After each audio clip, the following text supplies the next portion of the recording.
Cô gái này được mệnh danh là hoa khôi của trường học, cũng là một chị đại võ nghệ cao cường. Chỉ cần nhìn dáng vẻ hất tóc này thôi, cũng đủ biết độ ngầu của cô ấy thế nào rồi. Anh là một chàng trai hiền lành, tốt bụng. Bởi vì cứu mèo con mà cả người đều chui cả xuống cống thoát nước. Cũng vì vậy mà anh bỏ lỡ thời gian hẹn gặp với bạn gái. Chỉ có thể một bên cầu xin sự tha thứ, một bên vội vã chạy như bay đến điểm hẹn. Ngay cả khi đụng phải vợ tương lai, anh ấy cũng không dừng chân. Đến được nơi hẹn gặp, cô bạn gái bịt mũi, mặt đầy ghê tởm. Anh này, anh không thấy có hơi mùi sao?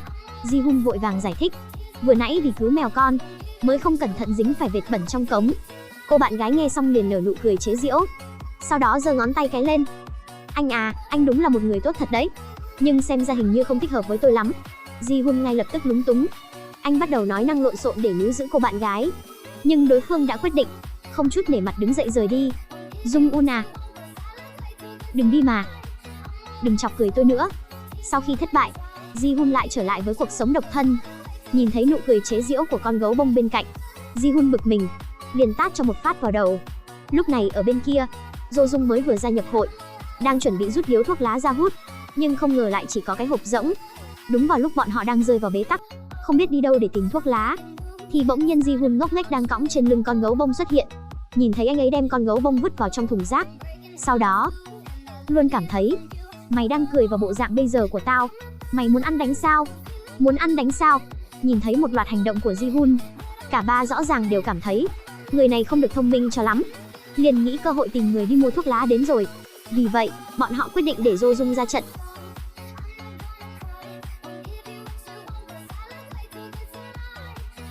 Anh có thể đến cửa hàng tiện lợi, giúp chúng tôi mua 3 gói thuốc lá được không ạ? Được không ạ? Ji-hun căn bản không muốn quan tâm, liền tránh cô rồi chuẩn bị rời đi. Nhưng anh lại bị cô với vẻ mặt đầy dễ thương kéo lại. Làm ơn giúp chúng tôi một lần này thôi mà. Một lần thôi là được rồi. Cuối cùng, Ji-hun vẫn không thể chịu đựng được sự nũng nịu của Jo-dung, ngoan ngoãn đi mua đồ về, nhưng miệng lại thuyết phục bọn họ bỏ thuốc lá. Mấy người bạn học không hề quan tâm đến những điều này, liền lấy nó ra rồi đổ vào miệng, nhưng lại phát hiện đều là bột đậu. Lúc này Ji-hun lại quay người lại. Này mấy đứa học sinh, thuốc lá vẫn là nên bỏ đi. Thanh xuân thì nên gửi gắm vào những chuyện thú vị hơn. Jo-dung nhìn anh với ánh mắt đầy rung động. Anh là người duy nhất khuyên cô bỏ thuốc lá. Sau đó, cô nhảy một bước như bay đến bên cạnh Ji-hun, kiễng chân, tự mình dâng lên một nụ hôn ngọt ngào. Đối mặt với nụ hôn bất thình lình này, Ji-hun đứng ngây ra một chỗ không biết làm gì. Sau đó Jo-dung lại đùa dai tiến lên phía trước. Tôi sau này sẽ là người của anh rồi. Gì cơ? Sao lại vậy? Jo-dung không hề giải thích, hài lòng quay lưng bước đi. Trước khi đi vẫn không quên tặng một cái nháy mắt cho anh. Bởi vì bố bị bệnh phải nằm viện, cửa hàng tiện lợi vốn dĩ đang vận hành trơn tru, bây giờ lại chỉ có một mình anh trông coi. Đã 3 ngày 3 đêm không ngủ, anh không thể chịu đựng thêm được nữa. Vì vậy, anh đã dán thông báo tuyển dụng và ngủ thiếp đi.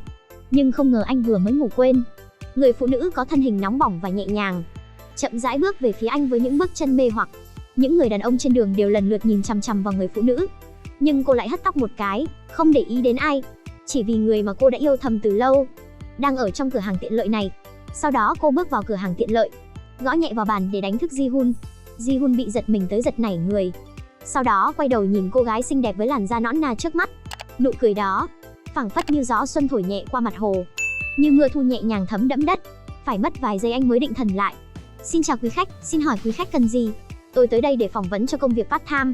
Biết được cô gái tới là để phỏng vấn, anh liền vội vàng chạy ra ngoài chuẩn bị lấy nước tiếp đãi. Nhưng khi anh chạy đến trước tủ lạnh, bỗng nhiên lại xuất hiện một cơn đau ở ngực. Sau đó một hình ảnh từ 3 năm trước lướt qua trong tâm trí anh. Hóa ra cô gái chính là cô em gái đã cướp mất nụ hôn đầu của anh. Ji-hun sợ tới mức vội vàng bịt miệng lại, nhưng nhìn thấy phản ứng của đối phương, hình như không nhớ mình. Vì vậy nên anh chuẩn bị ung dung thản nhiên, định làm cô thấy khó mà lui. Công việc này cần phải thức khuya. Tôi là Cú Đêm, một cô gái gặp nguy hiểm vào ban đêm. Tôi giỏi đánh nhau. Nhà của cô có vẻ ở xa, tôi không cần phải về nhà. Ai già, lỡ mồm rồi. Giọng điệu vẫn là kiểu như vậy. Cái mặt này, rõ ràng là kiểu nữ du côn. Không thể để cô ta làm part-time trong cửa hàng tiện lợi được. Đúng vào lúc anh hạ quyết tâm đuổi Jo-dung đi, cô lại bắt đầu quan tâm đến anh. Nhìn khuôn mặt phờ phạc của Ji-hun, Jo-dung tốt bụng rót cho anh một ly nước, trà thảo dược giảm mệt mỏi. Thấy Ji-hun có chút do dự, cô liền tự uống trước một ngụm, sau đó lấy cớ phải đi rửa tay quay lưng rời đi.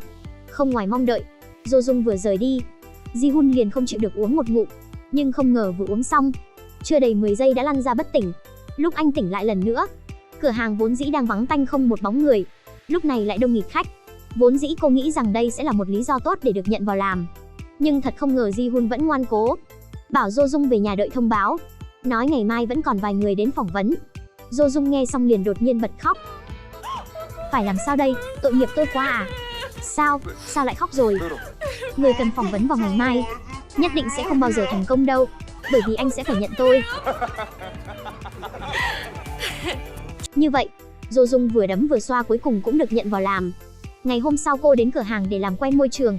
Cô đã xinh đẹp, giọng lại còn ngọt như mía lùi. Lần đầu tiên gặp mặt mẹ chồng tương lai, đã làm cho bà cười đến không ngậm được mồm. Nhưng mà cháu muốn hỏi, hóa ra cô không phải là chị gái, mà là mẹ sao ạ? Cháu còn tưởng hai người là chị em ruột cơ. Tiếng cười sảng khoái của mẹ làm Ji-hun đứng ở bên cạnh không khỏi nghi ngờ. Jo Dung liệu có phải là kiểu người đỉnh cao định hót trong truyền thuyết? Sau khi hiểu qua về quy trình làm việc, Jo Dung liền trở về nhà. Lúc này, một ông chú tới cửa hàng để đổi tiền lẻ. Nhưng khi Ji-hun mở quầy thu ngân ra, liền phát hiện ra tờ 50.000 won không thấy nữa. Anh lập tức nhớ lại lúc Jo Dung rời đi, có nhét tờ tiền 50.000 won vào trong túi. Vậy nên anh ta liền vội vàng đi kiểm tra camera giám sát trong cửa hàng, nhưng chỉ nhìn thấy cô đang đứng một mình. Quầy thu ngân bị Jo Dung che khuất nên không thấy được gì. Không còn cách nào khác, anh liền trực tiếp gọi điện thoại tới muốn hỏi rốt cuộc là có chuyện gì. Nhưng đầu dây bên kia lại đang tắt máy. Điều này càng khiến Ji-hun thêm nghi ngờ. Anh không có thời gian nghĩ nhiều, dựa vào địa chỉ ghi trên đơn xin việc tìm tới nhà Jo Dung. Nhưng khi chạy đến cửa, anh lại có chút do dự, trong đầu tưởng tượng ra cảnh sau khi bước vào. Anh tới đây tìm chết hả? Anh chỉ có thể giãn gân cốt để tự cổ vũ bản thân, nhưng không ngờ toàn bộ hành vi không bình thường này đều bị người ở trong phòng nhìn thấy rõ ràng. Cho đến khi anh ấn chuông cửa, một người đột nhiên xuất hiện kéo anh ta vào trong. Sau đó liền bị hiểu lầm là khách hàng đang đến địa điểm hẹn gặp chơi gái. Bị ép quỳ dưới đất. Anh có phải là vị khách đã hẹn lúc 7 giờ không? Không phải, đến cũng đúng giờ đấy nhỉ. Ji-hun vội vàng giải thích, mình đến là để tìm gặp Jo Dung. Nhưng thật không ngờ cô gái ở trước mặt cũng tên là Jo Dung. Bây giờ hiểu lầm ngày càng nghiêm trọng rồi. Cảnh sát trực tiếp ép anh ta xuống đất. May mắn thay, Ji-hun có mang theo đơn xin việc. Bên trên có ghi tên và địa chỉ của Jo Dung. Sau đó anh lại đem chuyện Jo Dung đã lấy tiền trong cửa hàng kể lại chi tiết một lượt.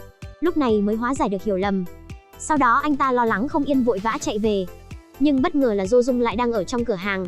Anh không nghĩ nhiều, tức giận đi lại muốn hỏi tung tích của số tiền kia. Nhưng chưa kịp mở miệng đã phát hiện số tiền đã quay lại quầy thu ngân rồi. Mặc dù không rõ đầu đuôi ngọn ngành của câu chuyện, nhưng Ji-hun biết có vẻ như anh đã hiểu lầm Jo Dung rồi. Muộn như này rồi anh tới cửa hàng làm gì vậy? Không có gì. Anh là vì nhớ em nên mới chạy tới đúng không? Hóa ra là vì nhớ em nên mới chạy tới đây. Hóa ra anh cửa hàng trưởng đã phải lòng em rồi sao? Quả nhiên không sai mà. Hình như là cô bị bệnh nặng lắm rồi. Nói xong Ji-hun liền bước ra khỏi cửa. Nhưng không ngờ lại vừa hay gặp được vị nữ cảnh sát vừa nãy. Nữ cảnh sát hỏi anh ta, đã tìm thấy số tiền mà cô sinh viên làm thêm kia lấy chưa? Anh ta đang định nói rõ ràng sự tình, liền bị Jo Dung vừa ra khỏi cửa ngắt lời. Xin hỏi có chuyện gì sao? Không có gì. Anh ấy nói cô sinh viên làm thêm ở đây đã lấy trộm 50.000, không có đâu, vậy nên liền đi tìm cô. Đừng nói mà, đừng nói. Jo Dung vừa nghe liền hiểu ra, hóa ra bản thân lại bị xem thành tên trộm vặt. Cô mang bộ dạng thất vọng rồi đau lòng rời đi, nhưng lại bị Ji-hun đuổi theo kéo lại. Jo Dung quay lại nói với anh ta, là mẹ của anh cần dùng tiền gấp nên mới cầm số tiền đó đi. Sau đó tràn đầy thất vọng. Rốt cuộc anh cửa hàng trưởng cũng chẳng khác gì những người khác, thậm chí còn không nghe những gì tôi nói, đã xem tôi như kẻ khác loài. Chẳng sao cả, dù sao thì nó cũng không phải chỉ xảy ra 1-2 lần. Nói xong liền quay người rời đi. Ji-hun muốn níu kéo một lần nữa, nhưng lại bị chặn lại vì một cú đá của Jo Dung, rồi cảnh cáo anh ta cấm được đi theo. Trên đường về nhà, Jo Dung tủi thân mà bật khóc. Ji-hun cũng biết bản thân không nên vội vã kết luận như vậy. Bây giờ Jo Dung thậm chí còn không cho anh cơ hội để xin lỗi. Nhưng điều anh không ngờ là, ngày hôm sau, bộ dạng của Jo Dung lại như không có gì xảy ra, có mặt tại cửa hàng tiện lợi đúng giờ. Cửa hàng trưởng niềm nở tặng cô hộp cơm tiện lợi, cô lại tỏ vẻ khinh bỉ, quay người bỏ đi. Cửa hàng trưởng cẩn thận lau chùi dọn dẹp, nhưng cô lại còn không ngẩng đầu lên, chỉ nghịch điện thoại. Đợi đến khi cửa hàng trưởng dọn dẹp mọi thứ sạch sẽ xong đến báo cáo với cô, nhưng cô vẫn không hài lòng. Anh đi dọn dẹp lại nhà kho đi, với đổ đầy đá vào tủ ướp lạnh nữa, được chứ? Này, Jo Dung, cô đúng là... Hai chuyện đó tôi đều rất thích làm, để tôi làm đi. Đáng ghét. Cửa hàng trưởng à, có cần tôi làm cùng không? Giờ Do Dung mới hài lòng, cũng tha thứ cho việc cửa hàng trưởng hiểu lầm cô ăn trộm tiền. Ngày hôm sau, Do Dung hào hứng trang điểm, háo hức mong đợi đi tới cửa hàng làm việc, nhưng lại phát hiện Ji Hun ăn mặc rất đẹp, còn có vẻ đã gấp gáp đợi mình rất lâu rồi. Do Dung thầm nghĩ, đây không phải chính là hai bên đều gấp gáp lao tới sao? Nhưng không ngờ Ji Hun lại nói anh phải đi hẹn gặp với bạn gái. Hóa ra là anh có bạn gái rồi sao? Tôi có bạn gái sao? Cô phải nghiến răng nghiến lợi vậy. Hóa ra là vào buổi trưa, bạn gái bởi vì phải tham dự cuộc họp nên không thể ăn cơm cùng với Ji Hun. Nhưng để bù đắp cho anh, cô ấy liền nói tối nay có thể đến khách sạn Del Luna. Sau đó cười gian ghé vào tai anh, miêu tả một khung cảnh khiến cho Ji Hun mơ mộng xa xôi. Sau đó vẫn không quên thêm một cái nháy mắt đầy khiêu gợi. Đến tối, Ji Hun đứng trước khách sạn không ngừng xoa hai tay vào nhau. Nhưng không ngờ giây tiếp theo, em nói chúng ta phải có một đêm không ngủ. Hóa ra là ở đây à? Vậy nên mới nói phải ra mồ hôi cùng nhau. Hóa ra là vận động à? Ji Hun bật cười chế giễu bản thân. Hóa ra là do bản thân đã nghĩ nhiều rồi. Bạn gái cũng nhìn ra được suy nghĩ của Ji Hun. Nếu anh muốn làm chuyện ABC, cũng cần phải có một thể lực tốt. Ji Hun nghe xong như được khai sáng, ngay lập tức bắt đầu một đêm không ngủ vận động đổ mồ hôi. Nhưng không ngờ chỉ vừa mới bắt đầu vận động, người bạn tốt được phái đi giám sát cửa hàng tiện lợi liền gọi điện thoại đến, nói Do Dung không chỉ lười biếng, mà còn gọi tới hai người bạn nữa ở ngoài cửa ăn uống thoải mái. Ji Hun nghe xong liền không thể ngồi yên, không kịp giải thích với cô bạn gái, liền vội vội vàng vàng chạy về. Mà Do Dung ở bên này vẫn chưa biết gì, đang ngồi khoe khoang với bạn bè. Những công việc lặt vặt đều giao hết cho cửa hàng trưởng. Hai người bạn tốt nghe xong rất ghen tị với cô, sau đó liền không hẹn mà cùng ăn mừng với nhau. Đúng vào lúc này, Ji Hun về tới nơi, nhìn ba người trước mặt đang say rượu múa máy trước mặt, làm anh ta nghẹn như mắc phải cục xương trong họng, ngay lập tức khiến anh ta tức giận. Sau đó anh ta hùng hùng hổ hổ đi tới phía trước. Có cần uống thêm chút nữa không hả? Bởi vì đây có thể là bữa tối cuối cùng của các cô đó.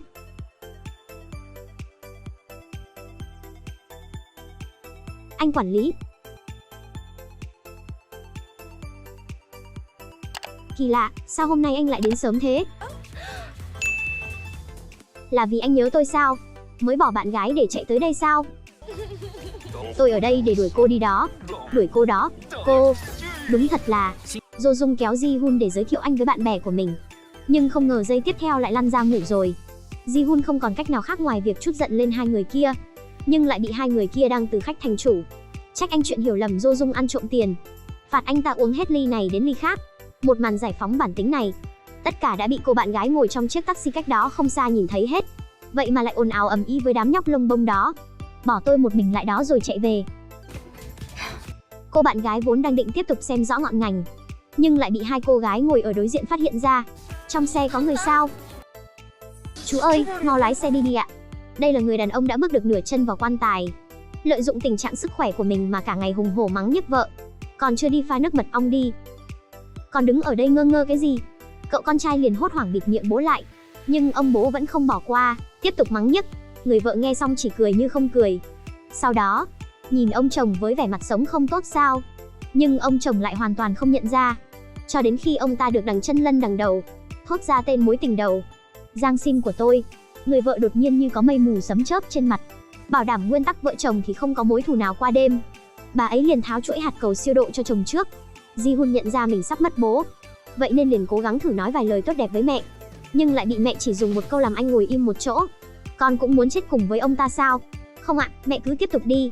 Khi đối mặt với sống chết, anh ta đã lựa chọn chỉ lo cho thân mình, nhưng cũng rất thành tâm cầu nguyện cho ông bố, cầu cho trên thiên đường không có con hổ cái. Ngày hôm sau, Ji Hun một mặt đều là biểu cảm bố vẫn còn sống chứ, để nhìn ông bố, mà ông bố cũng đang ở trước hung khí là lọ hoa, từ từ bò dậy. Không sao, tay vẫn cử động được. Ji Hun với đầy khát khao sống sót nhanh chóng rót rượu cho mẹ, tránh để bi kịch tương tự xảy ra với chính mình. Nhưng điều anh không ngờ tới chính là, hóa ra bản thân sớm đã thừa kế di sản của bố mình. Hôm nay người uống hơi nhiều là anh, đã vô thức nắm lấy tay cô nhân viên làm thêm Do Dung, miệng còn thì thầm Kazimer, đừng đi. Điều này khiến Do Dung, người đang yêu thầm Ji Hun, rất phấn khích. Sau đó cô liền thẹn thùng ngồi xổm xuống, dựa vào vai Ji Hun với khuôn mặt tràn đầy hạnh phúc. Nhưng ngay khi cô đắm chìm trong sự níu giữ đột ngột này, không cách nào tự giải thoát, thì Ji Hun lại gọi tên của một cô gái khác. Ơn Do. Do Dung cảm thấy như bản thân đã gửi gắm cho nhầm người. Cơn thịnh nộ ngay lập tức dâng lên. ngay lập tức là một lèo 3 phát headshot liên tiếp. Sáng hôm sau khi tỉnh dậy, Ji-hun nhìn thấy máu chảy ra từ lỗ mũi của mình, một bộ dạng hoang mang không hiểu gì. Sau đó bước ra khỏi nhà vệ sinh, tay ôm lấy khuôn mặt bên trái đang sưng vù. Liền phát hiện Jo-jung vẫn chưa rời đi. Không phải anh đã nói rồi sao? Đừng đi mà. Đừng đi. Nhưng uống say như chết như anh ta, sớm đã chẳng nhớ gì chuyện tối hôm qua rồi. Để tránh xấu hổ, anh ta vội vàng giục Jo-jung về nhà. Nhưng sau khi Jo-jung đi, anh chợt nhớ ra có gì đó không đúng lắm. Liền vội vàng đứng dậy nhìn hóa đơn của siêu thị hôm qua. Kết quả không ngoài mong đợi, hóa đơn hôm qua chưa trả một tí nào. Buổi tối, anh trách mắng Jo-jung không chỉ đưa bạn bè đến ăn uống miễn phí, mà còn coi mình như phục vụ sai bảo liên tục. Nhưng ai ngờ vừa dứt lời đã bị Jo-jung tát vào mặt. Dưới sự nhắc nhở của Jo-jung, anh rút từ túi quần ra mã giảm giá 200.000 won. Anh không nhớ gì sao? Anh nhảy hula hula lung tung tán gẫu mua vui cho bạn tôi. Vậy nên số tiền thừa còn lại là tiền tip cho anh đó. Hula hula, như này. Nhờ có anh nhảy mà tôi mới biết đó. Tôi nhảy hula hula sao? Nói xong, khung cảnh đáng chết này ngay lập tức hiện ra trước mắt Ji-hun. Hôm nay là ngày Jo-jung trực cửa hàng, thì bạn thân đột nhiên gửi tới một đoạn video. Người quản lý mà Jo-jung yêu thầm từ lâu, dưới camera giám sát nhảy múa. Vốn nghĩ rằng sau khi xem xong đoạn video này, sự yêu thích của Jo-jung dành cho Ji-hun sẽ giảm đi. Nhưng người bạn thân đã đánh giá thấp câu nói, người tình hóa Tây thi rồi. Vốn chỉ nghĩ anh ấy chỉ đẹp trai thôi, không ngờ anh ấy còn biết nhảy nữa. Tuyệt quá à, cậu nhóc đáng yêu của tôi. Đúng là không gì là không làm được mà. Nói xong liền nhảy theo nhịp điệu trong video. Mà Ji-hun ở bên này cũng vừa tắm xong, bắt cùng tần số với Jo-jung.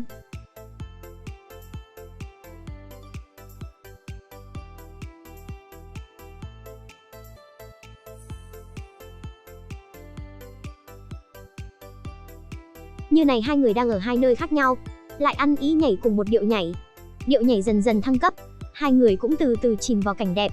Không ngờ cảnh sắc biến hóa khôn lường lại thành hai người đang battle với nhau. Còn kính trọng nhảy tác phẩm kinh điển của Master Sing.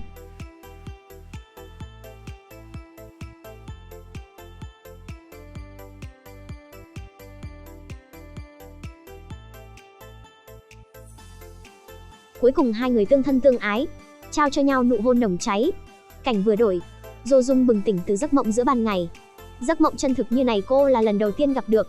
Điều này khiến cho cô hoàn toàn chìm đắm trong sự ngọt ngào vừa rồi. Rất lâu cũng không thể bình tĩnh lại, cho đến khi ba tên xã hội đen tiến về phía cô với khuôn mặt chế giễu. Mỗi người một câu trêu chọc cô, nhảy lại thêm một lần nữa đi. Jo-jung nghe xong im lặng không nói, kìm nén cơn giận và thanh toán hóa đơn cho họ. Nhưng đối phương lại được đằng chân lân đằng đầu. Jo-jung đang chuẩn bị phát cáu, nhưng vì không muốn gây rắc rối cho Ji-hun nên cô lại nhẫn nhịn. Nhưng cô nhẫn nhịn một bước, bọn họ lại càng táo tợn hơn. Ngày hôm sau, ba tên lưu manh đó lại tới. Người đàn ông mặc áo đỏ đứng chắn trước tầm nhìn của Jo-jung. Hai người kia nhân cơ hội nhét đồ vào túi. Sau đó ba người họ rời đi như không có chuyện gì xảy ra. Điều này đã đụng tới giới hạn tức giận của Jo-jung. Cô nhờ người bạn thân trông coi cửa hàng, cởi bỏ tạp dề đuổi theo bọn họ, đi theo đến bên ngoài một con hẻm. Jo-jung bắt họ phải trả tiền cho những thứ mà bọn họ vừa lấy đi. Nhưng mấy tên lưu manh rõ ràng đã không nhận ra sự nghiêm trọng của vấn đề, mà còn cảnh cáo Jo-jung, chúng tôi không đánh phụ nữ. Cô đi đi. Đi đi. À, vậy sao? Nhưng tôi đánh đàn ông thì rất tàn bạo đó. Vậy thì mấy người ngoan ngoãn để tôi đánh đi. Người đàn ông mặc áo đỏ tỏ vẻ khinh thường, vẫy hai tay, để hai tiểu đệ trực tiếp ra tay. Nhưng điều làm anh không ngờ tới chính là máu mũi, đáng chết. Hôm nay mày chết chắc rồi. Người đàn ông mặc đồ đỏ nhìn tiểu đệ của mình đánh không lại, liền đứng dậy. Này, tôi không giống bọn họ. Vậy mà lại thực sự tránh sao? Đáng chết. Tay.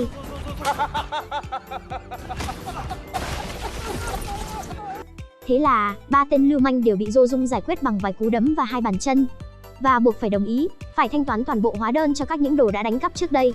Nhưng khi Jo-jung đang oai phong lẫm liệt dạy cho bọn lưu manh một bài học, đang trốn ở một góc xa, một người đàn ông đã bí mật quay lại cảnh này. Biến ra chỗ khác đi vệ sinh. Cái gì? Có thể nhường một chút không? Tôi đang rất gấp. Gấp thì đứng đây đi luôn đi. Cơn tức giận của Jo-jung ngay lập tức bùng nổ. Sau đó là biểu cảm không muốn sống nữa sao? Nhìn bọn họ, nhưng có vẻ mấy em gái du côn vẫn chưa nhận ra tính nghiêm trọng của vấn đề, tiếp tục chọc giận với người mà họ không nên đụng vào. Trong nhà vệ sinh ở phía bên kia, chị đại tóc hồng của bọn họ đang trấn lột tiền của cô gái nhà giàu Eun Jo. Cô ta lấy lý do vì bị va vào vai, yêu cầu Eun Jo cho 5 triệu won tiền phí khám bệnh. Eun Jo nghe xong liền vội vàng rút điện thoại ra muốn cầu cứu, nhưng lại bị tóc đỏ hất rơi xuống. Eun Jo kinh hãi muốn nhặt nó lên, nhưng điện thoại lại bị cô ta đá bay. Sau đó tóc đỏ đe dọa, hoặc là đưa tiền ngay bây giờ, hoặc là ăn đánh xong rồi đưa tiền.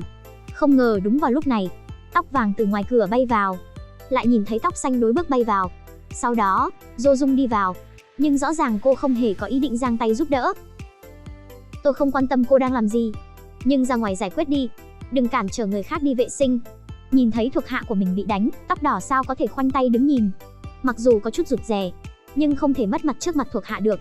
Thấy vậy, Eun Jo muốn nhân cơ hội trốn thoát, nhưng lại bị tóc đỏ một tay đẩy vào phòng rửa tay. Điều này cũng cho Eun Jo cơ hội để nhờ giúp đỡ. Cô lấy điện thoại ra gọi cho bạn trai. Bạn trai nghe xong liền lập tức lao vào phòng vệ sinh, mà tóc đỏ muốn nhân lúc Jo Dung không để ý đánh lén cô, nhưng lại bị Jo Dung nhẹ nhàng né được. Sau đó là một khuỷu tay và ném đi. Lúc này Ji Hun cũng vội vã chạy đến, nhìn thấy bạn gái đang bị kéo đi, anh liền chạy lại xô người kia xuống đất. Jo Dung đứng dậy đang định phát hỏa, nhưng lại phát hiện ra rằng người đã đẩy cô chính là cửa hàng trưởng mà cô đã phải lòng. Cửa hàng trưởng? Này, Jo Dung, cô ấy là ai?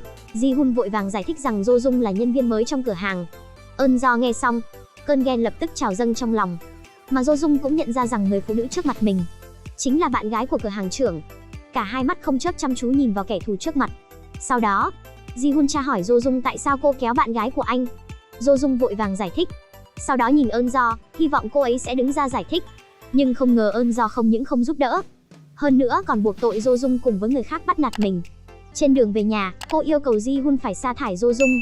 Quay lại cửa hàng, người bạn tốt Dan Sik lại đem chuyện mấy ngày trước thấy Jo Dung đánh ai đó và nói với anh ta. Nói xong còn đưa bằng chứng ghi lại được cho anh xem.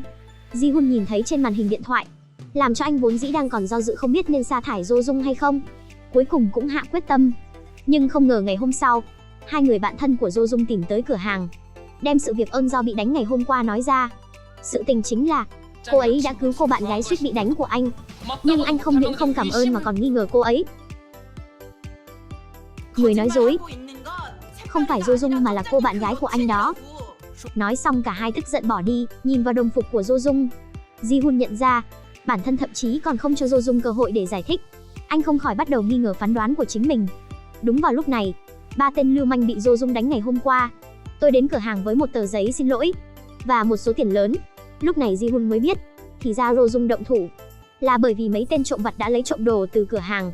Trải qua sự dạy dỗ của Jo Dung, mấy người bọn họ cuối cùng đã nhận ra sai lầm. Ji Hun nghe xong liền cảm thấy cực kỳ có lỗi. Sau đó anh chạy ra ngoài, người ngay cả giải thích cũng không nghe như anh chuẩn bị, đi xin lỗi Jo Dung. Ji Hun vì để có được sự tha thứ của Jo Dung, nói khoác mà không biết ngượng để cô đánh anh ta. Vậy cô đánh tôi một trận đi, xem như tôi xin lỗi vì đã hiểu lầm cô. Đánh đi, đánh đi. Thật sao? Đương nhiên là thật rồi, lẽ nào còn có thể là giả sao? Đánh đi. Jo Dung là lần đầu nghe thấy kiểu yêu cầu như này. Cô ấy rõ ràng cảm thấy sự khiêu khích của anh ta, lùi lại 2 bước, sau đó đột ngột xoay người và đá ngang, trực tiếp tặng miễn phí cho Ji Hun một cơ hội để nhìn thấy mặt trăng ở cự ly gần. Này, quay lại và tiếp tục đi. Này cô. Ngày hôm sau, gia đình đang xem báo cáo tài chính tháng trước. Bởi vì sự gia nhập của Jo Dung, doanh thu tăng gấp 3 lần so với các tháng trước. Cả gia đình hạnh phúc tới nhảy cẫng lên. Đúng vào lúc này, một tin vui nữa lại đến. Ôi trời ơi, Jo Dung của chúng ta được bầu làm nhân viên gương mẫu. Jo Dung, niềm hạnh phúc nhân đôi bất ngờ này làm khung cảnh trong nhà vượt khỏi tầm kiểm soát. Tuyệt vời. Là Jo Dung của chúng ta. Chi nhánh Rong No, Song Hỷ Lâm Môn. Buổi tối, Jo Dung đi tới cửa hàng, nhìn thấy thông tin tuyển dụng trên cửa đã biến mất. Cô vội vàng chạy vào hỏi Ji Hun, nhưng Ji Hun một mặt nghiêm túc, xé tan tờ tuyển dụng trước mặt Jo Dung. Sau đó nói rằng nó không còn cần thiết nữa, vì trụ sở chính đã chuyển cô sang làm nhân viên chính thức. Nói xong vui vẻ nhảy một đoạn, điệu nhảy lố bịch hài hước. Jo Dung nghe xong cố gắng kiềm chế lại niềm vui, sau đó thể hiện một chút nũng nịu. Như này là chúc mừng xong rồi sao? Xé tờ tuyển dụng là kết thúc rồi sao? Ừ, hết rồi. Lát nữa cô sẽ phải quét dọn chỗ này. Bế lên cao cao ăn mừng đi. Ji Hun nghe xong liền ngay lập tức từ chối, nói một người sao có thể bế cô lên cao được. Jo Dung có chút thất vọng, nhưng lại hạ thấp yêu cầu xuống, ít nhất là cõng một chút đi. Nhưng không ngờ Ji Hun lại giả vờ như không nghe thấy. Jo Dung chạy theo làm nũng, bản thân được chọn làm nhân viên gương mẫu, ngay cả một phần thưởng khuyến khích cũng không có sao. Ji-hun liền nói cô còn muốn phần thưởng gì? Lẽ nào là cái này sao?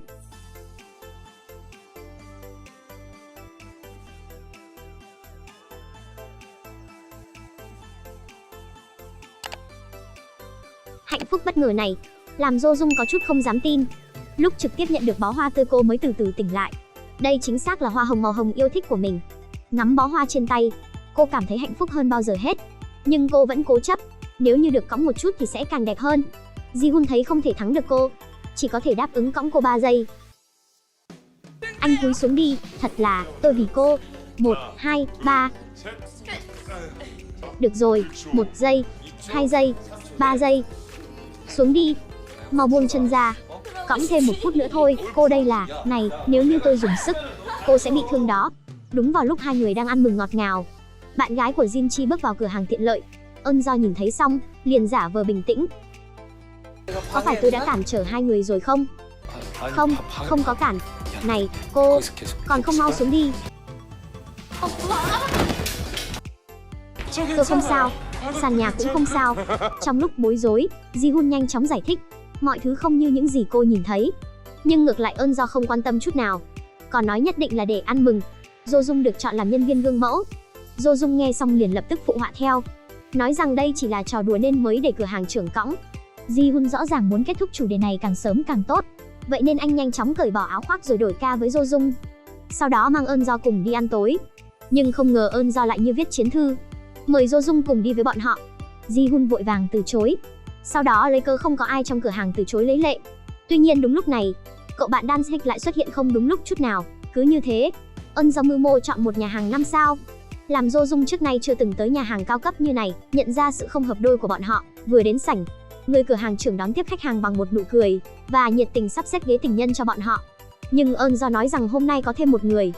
Sau đó, người quản lý mới chú ý đến Do Dung ăn mặc bình thường. Một tia khinh thường lóe lên từ ánh mắt của ông ta, nhưng rất nhanh đã chuyển thành nụ cười ấm áp. Đến bàn ăn, Eun Do cố tình để cho Do Dung chọn món. Do Dung còn chưa kịp hiểu tình hình cúi gằm mặt xuống nhìn.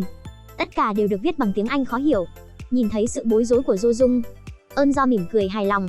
Sau đó Do Dung xấu hổ đóng menu lại, thoải mái thừa nhận rằng bản thân không biết tiếng Anh. Nhưng Eun Do rõ ràng không có ý định bỏ qua cho Do Dung, cố tình hỏi cô ấy muốn uống loại rượu vang nào. Do Dung thoải mái trả lời rằng loại rượu nào cũng được. Eun Do nở nụ cười khinh bỉ. Thấy vậy, Ji-hun vội vàng ra tay giải cứu, nói rằng loại mà anh đã từng uống trước đây không tồi. À, Marguerite Originalino. Anh nói là loại này phải không? Gì cơ? Đúng rồi, chắc là nó đó.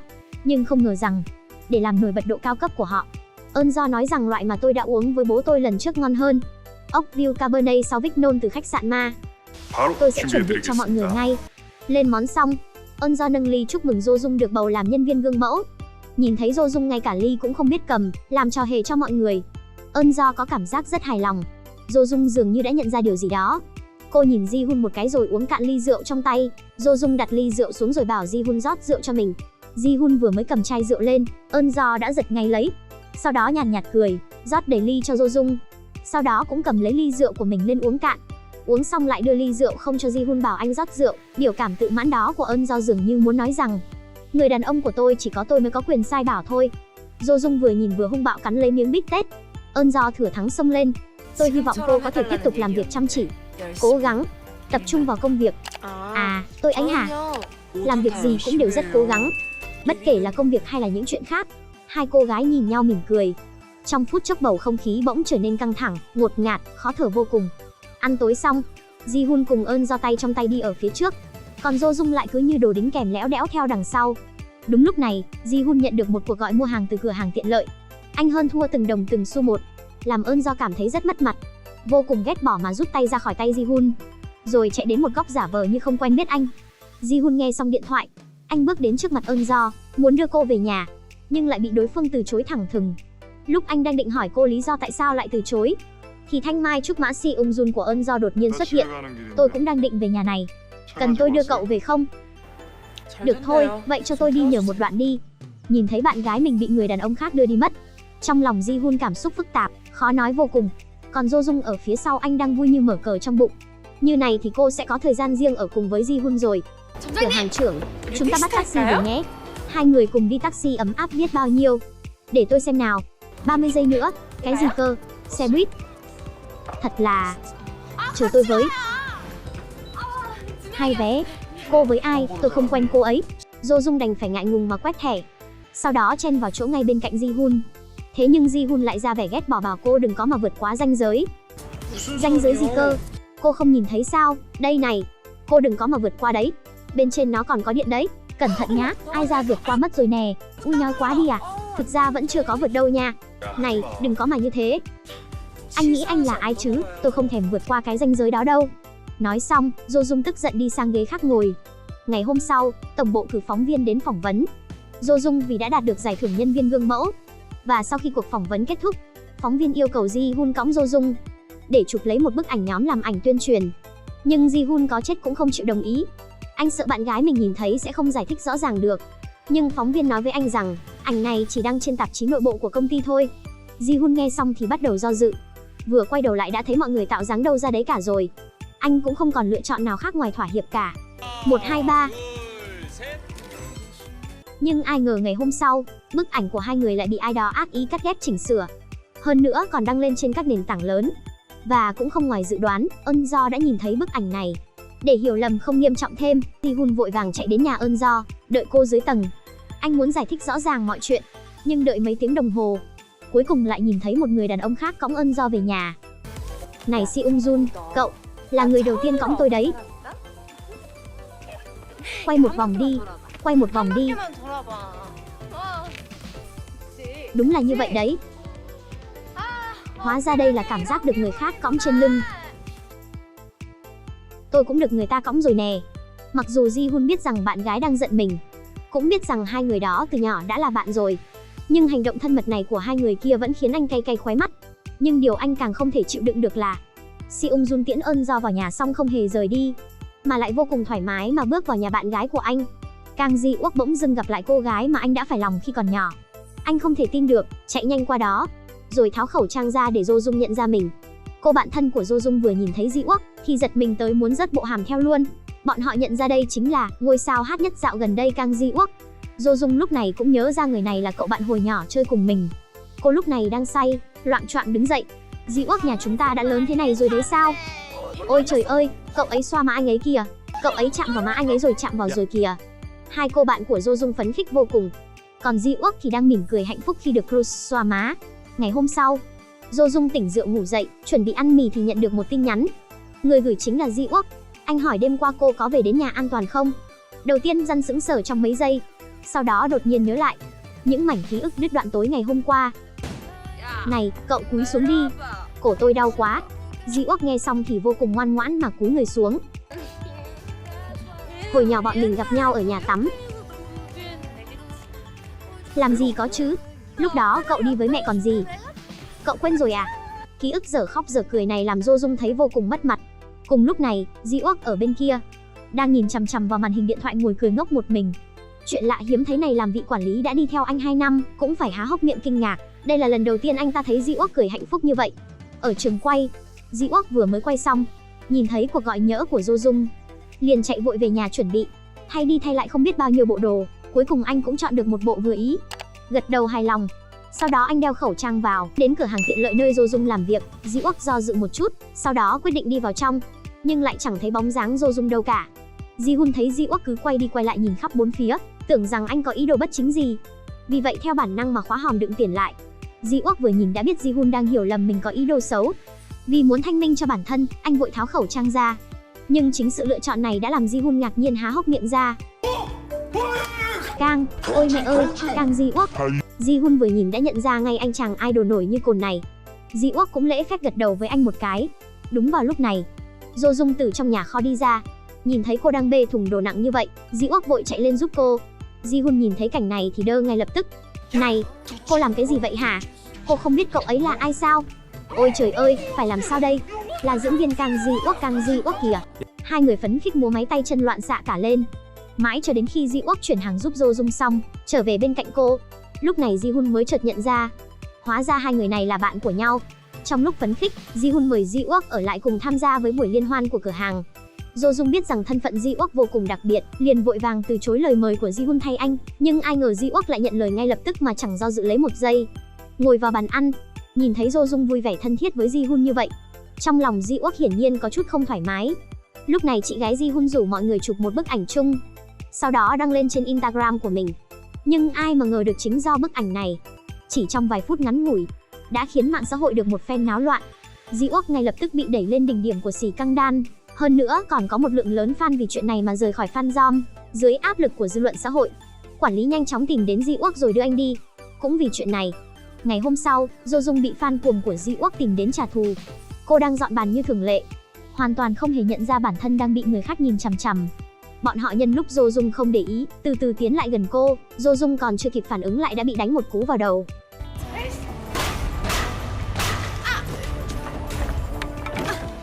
Sau đó ngất xỉu tại chỗ. May mà Ji Hun chạy đến đúng lúc, đưa Do Dung đến bệnh viện.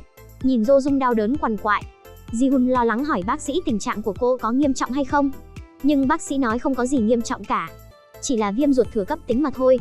Nhưng mà bác sĩ, rõ ràng là cô ấy bị đánh vào đầu mà, sao lại bị đau ruột thừa được chứ?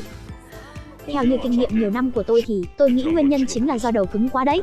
Ngày hôm sau, Ji Wook đến bệnh viện thăm Do Dung, nhưng anh hoàn toàn không biết nguyên nhân khiến cô phải nhập viện, còn đem theo hoa phủ dung Do Dung thích nhất. Đi đến cạnh giường bệnh, anh đau lòng hỏi Do Dung tại sao lại bị thương như vậy. Do Dung nghe Ji Wook hỏi thì nhanh chóng chuyển chủ đề. Không ngờ cậu vẫn còn nhớ hoa mà tôi thích đấy. Trong tiệm vẫn còn rất nhiều loại hoa khác, nhưng trong mắt tớ chỉ có nó mà thôi. Do Dung, không phải cậu là tiến sĩ thực vật học sao? Ý nghĩa của loài hoa này là gì vậy? Do Dung sững sờ một lúc rồi do dự mất mấy giây. Sau đó mở miệng nói, hình như là tình bạn quý giá. Ji Wook hiểu ý của Do Dung, gật đầu, đem hết những lời đang định nói nuốt ngược vào trong. Đúng lúc này, quản lý của Ji Wook vào giục cậu. Ji Wook không còn cách nào khác đành phải tạm biệt Do Dung và hẹn buổi tối gặp lại. Đến tối, bạn gái Ji Hun tìm đến chỗ Do Dung và nói rằng Ji Hun cùng cô đã hẹn hò được 3 năm, trước giờ chưa từng cãi nhau lấy một lần, cho tới khi Do Dung xuất hiện. Vì cô mà hai người luôn xảy ra những hiểu lầm không đáng có. Mong cô đừng gây ra hiểu lầm gì giữa chúng tôi nữa. Tôi cũng hy vọng cô có thể bỏ công việc ở cửa hàng tiện lợi đi. Nghe được những lời này của Do Dung tự trách bản thân mình, nhưng ngay lúc đó lại không biết mình nên làm gì. May mà lúc này Ji Wook đến thăm Do Dung, nhìn thấy cô đang bị Do làm khó, anh lịch sự đuổi khéo Do đi. Cần tôi đưa cô ra ngoài không? Không cần đâu, tôi sẽ tự đi. Sau khi Do rời đi, Ji Wook mỉm cười ngồi xuống cạnh giường Do Dung, nhưng lại bị Do Dung nắm lấy tay giơ lên cao. Cậu có thể giữ như vậy được bao lâu? Bao lâu cũng được. Cứ như vậy, Ji Wook trở thành cây giữ túi truyền nước của Do Dung. Anh nhìn Do Dung bên cạnh mình đang dùng nụ cười để che đi nỗi buồn, nhưng trong mắt lại thể hiện rõ cô đang rất đau lòng. Ngày hôm sau, Do Dung lén lút đi đến cửa hàng tiện lợi, lặng nhìn Ji Hun, có thể sau này sẽ không bao giờ có thể gặp lại người đàn ông này nữa. Trong mắt cô tràn ngập sự đau lòng cùng không nỡ rời xa.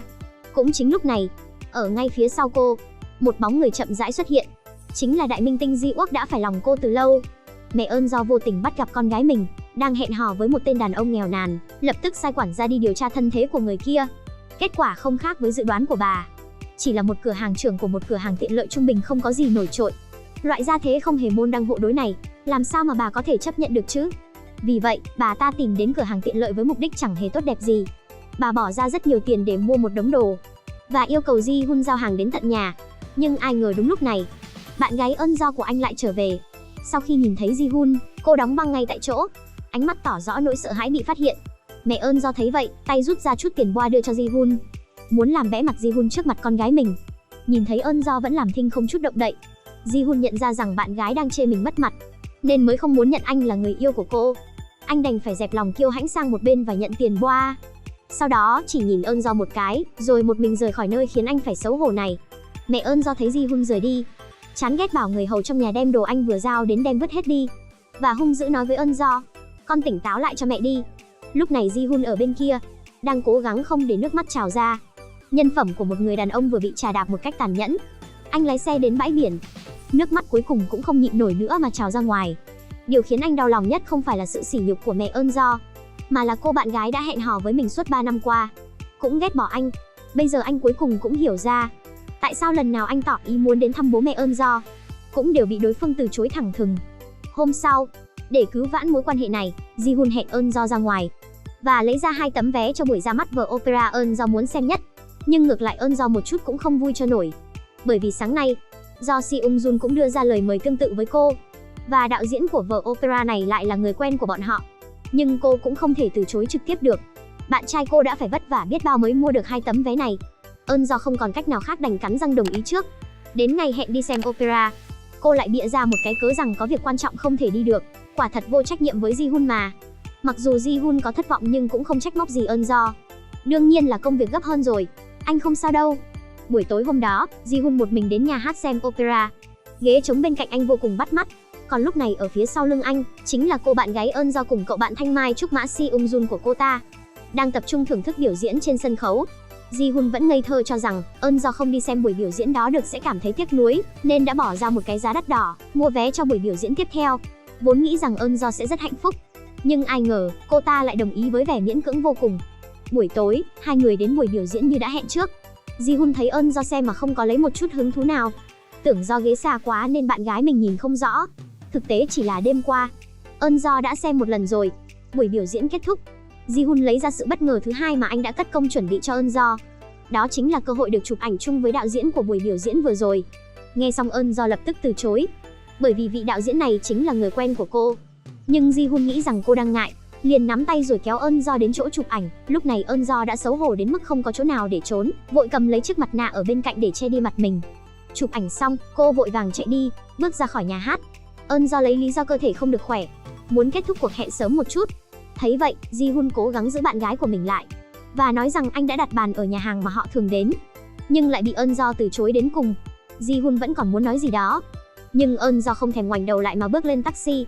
Đến một lời tạm biệt cũng không có, cứ thế mà rời đi. Ji-hun không biết mình đã làm gì ở đâu, cứ đứng ngây ngốc ở chỗ cũ. Khóe mắt hơi đỏ lên, anh thầm nghĩ, muốn hàn gắn lại đoạn tình cảm này, nhưng có phải càng làm thì càng lúc càng xa rồi hay không? Do ngồi trong xe, coi toàn bộ những xấu hổ nhục nhã vừa rồi mình phải chịu đều là do Ji-hun mà ra. Đột nhiên cảm thấy phần tình cảm này khiến cô thật mệt mỏi, lại nhớ đến những lời trước đây Seung Jun từng nói. Cậu cảm thấy tình cảm mà phải liều mạng giữ lấy, có thể đi được bao xa chứ? Do hoang mang quẫn trí tìm đến chỗ Seung Jun, muốn dùng rượu khiến bản thân mình tê liệt. Thấy cô như vậy, Seung Jun vươn tay ra nắm lấy tay cô an ủi. Sau đó lấy tay vuốt tóc Do không hề kháng cự. Ji-hun ở phía bên kia vẫn đang lo lắng cho bạn gái, không biết cô có về nhà an toàn không, nên gọi điện cho cô hỏi thăm. Nhưng đầu dây bên kia rất lâu vẫn không bắt máy. Jo Dung vừa mới mất việc, đã bị một tên môi giới lòng dạ ác độc lừa hết số tiền tiết kiệm. Bây giờ hai chị em cô đã không còn nhà để về nữa, chỉ đành tìm một quán trọ để ở tạm. Nhưng em gái cô còn phải đi học, cô không có thời gian để ngồi đây buồn tủi. Cùng lúc cô phải kiêm luôn 2 công việc lặt vặt. Ban ngày đi giao đồ ăn cho quán ăn, buổi tối lại đi bán thuốc giải rượu. Nhưng ai ngờ hôm nay lại xảy ra tai nạn. Vì để tránh chiếc xe hơi đột nhiên xuất hiện ở ngã tư, Jo Dung không may bị trượt ngã. Cô nhịn đau đứng dậy nhặt đồ ăn phải giao lên, vừa nhặt vừa khóc không thành tiếng. Ông chủ của cô lại là một tên chỉ biết đến tiền bạc, không những không quan tâm đến vết thương của nhân viên, thậm chí còn đổ hết tổn thất của lần này lên đầu Jo Dung. Buổi tối cô một mình đến công viên, cô nhìn cánh tay của chính mình, không thể không nhớ đến cảnh tượng ấm áp khi Ji-hun giúp cô xử lý vết thương. Nhưng kể cả có không nỡ đến mức nào đi chăng nữa, cô cũng không muốn phá vỡ mối quan hệ giữa Ji-hun và bạn gái của anh ấy. Bởi vì hai chị em Jo Dung không có tiền tiết kiệm, nên chỉ có thể chọn một nhà tắm hơi rẻ tiền để qua đêm. Nhìn thấy cánh tay chị gái bị thương, em gái vô cùng hiểu chuyện, giúp chị lau vết thương. Cô đau lòng nói với chị mình, nhìn chị bị thương như vậy, em buồn lắm. Em không hiểu chuyện như thế. Chị làm người giám hộ của em, chắc là vất vả lắm. Sau này, em nhất định sẽ báo đáp chị. Em sẽ khiến chị thật hạnh phúc. Nhìn cô em gái nhỏ của mình cuối cùng cũng trưởng thành, Jo Dung vô cùng vui mừng, làm cho một Jo Dung đang chán nản bỗng lại thắp lên một tia hy vọng mới.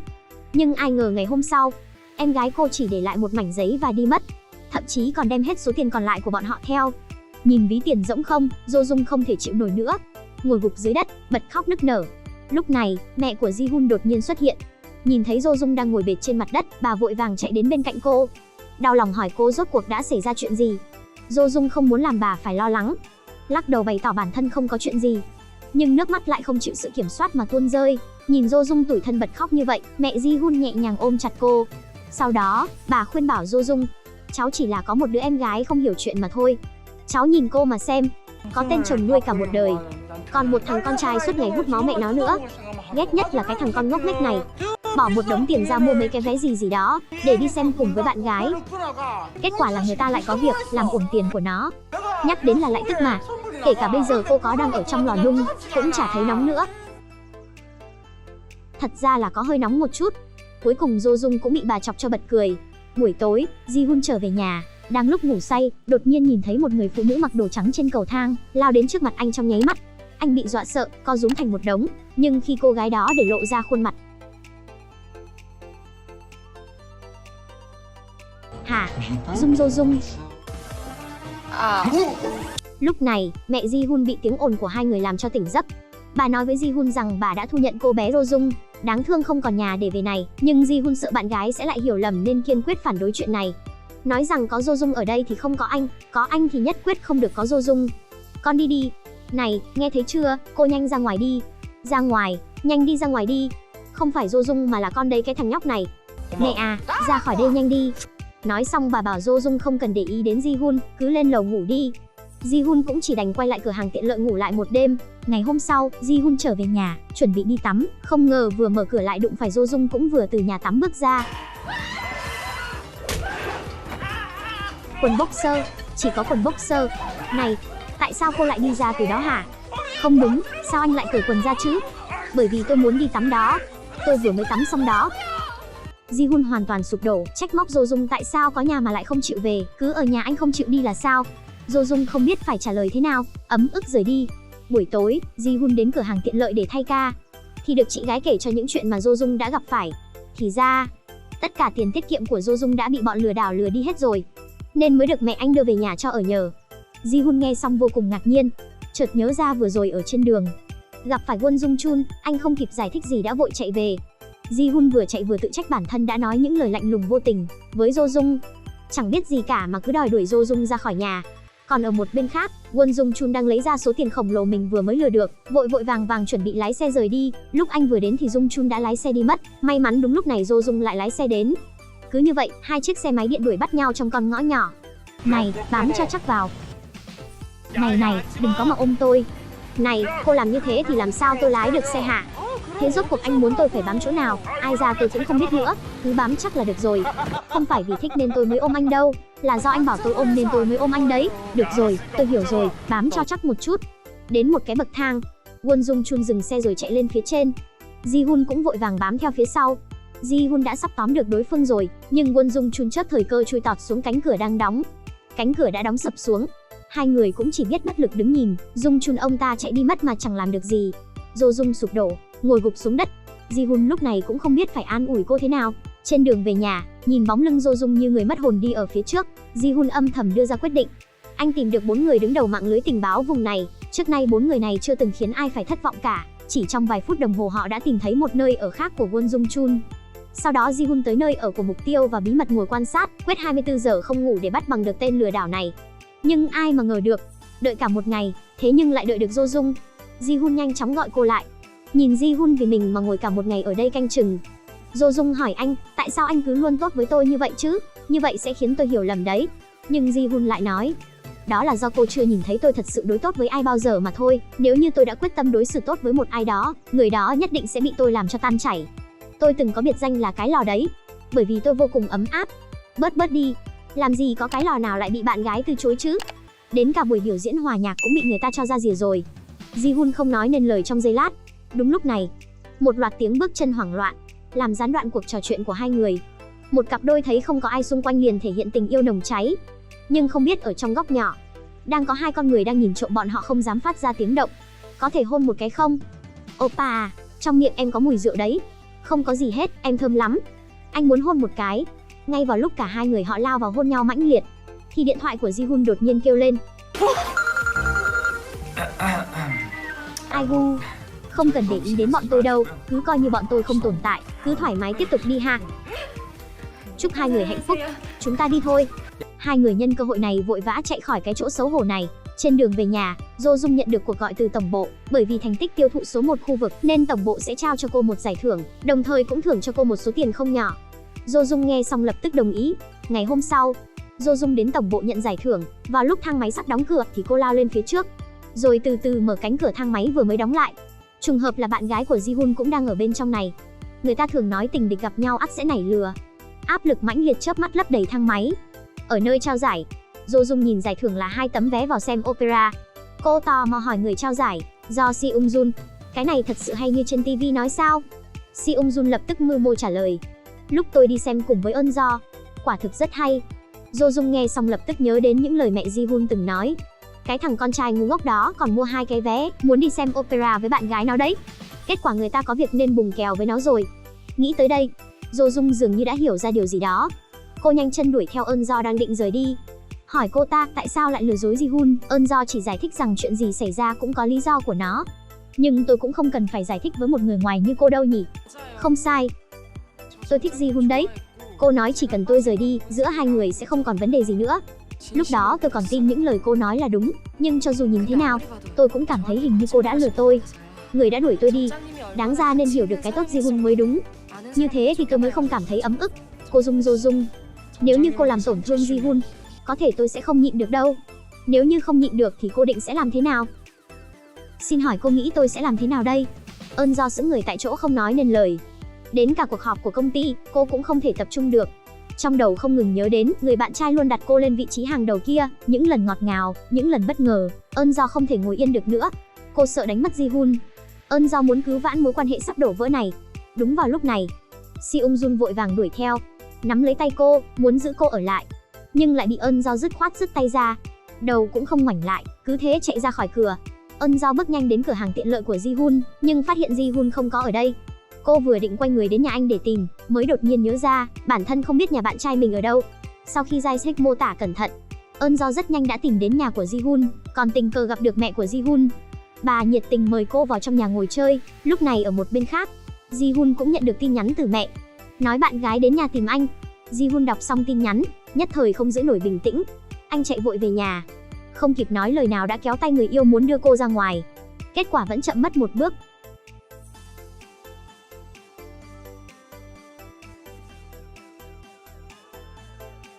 Eun Jo trực tiếp rút lại tay mình khỏi Ji Hun, quay lưng bỏ đi không thèm ngoảnh lại.